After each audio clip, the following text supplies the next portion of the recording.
te souviens du premier souvenir dans cette période-là en Côte d'Ivoire qui te donne cette piqûre du football? Parce que pour que tu puisses faire le mur, c'est que tu as une piqûre du football. Ah oui, c'est une piqûre directe. C'est quoi le premier souvenir qui te C'est la SEC d'Abidjan. Ah ouais. C'est le club jaune et noir. La SEC Mimosa. Les Mimos. Les Mimos, c'était ma drogue, si tu veux. Moi, je me shootais. C'est à la SEC que je me shootais. Et ironie du sort, vert, jaune, on est rouge, dans les années orange, blanc, vert, la SEC Mimosa.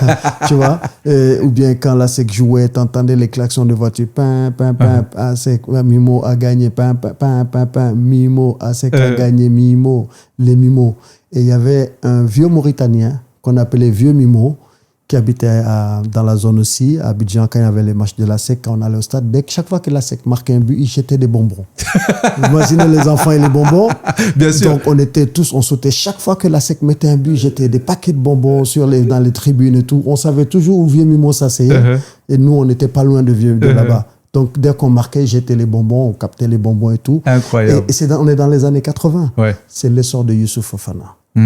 C'est pour ça que Falikou est mon idole. Youssouf Falikou Fofana, l'enfant de Mankono, le diamant noir. Il a égayé mon enfance. Le OV Show.